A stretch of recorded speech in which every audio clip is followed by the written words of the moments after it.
To the United Kingdom, and a day after the Princess of Wales revealed she had been diagnosed with cancer, speculation continues. Sky's in the UK, Rachael Venables has more.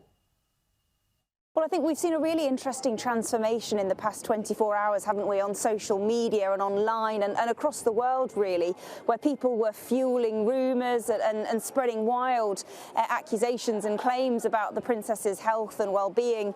Now that has been replaced really by apology in some quarter, but also a huge amount of support and people showing their well wishes from politicians around the world to celebrities to just members of the public. I think in places like Windsor, though, of course, which is always a beacon for royal watchers, for people who love and support the royal family. I think Kate always would have had a significant level of support even in the past few weeks, but today it's been really staggering to me how every single person I have spoken to, some of them gathering actually for the changing of the guard, which took place at 11 o'clock on the dot earlier this morning, going into and then coming out of Windsor Castle, the hundreds and hundreds of people who came here, some of whom who had bunches of flowers, but everybody I spoke to really had full support for the princess. They felt it was a real shame the way that she'd been treated online, and there was also a real sense, I think, from everybody that even though she says the timing of this is about her children coming home from the Easter holidays, or being at home, of course, from school from the Easter holidays, that she'd been perhaps forced into making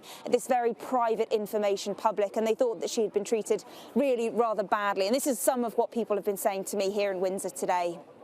And she should never have been put in the situation where she had to speak out like that. She should be allowed some privacy, because royalty is very different to celebrities. The things that have been online are deeply unpleasant and unnecessary, and they don't deserve that.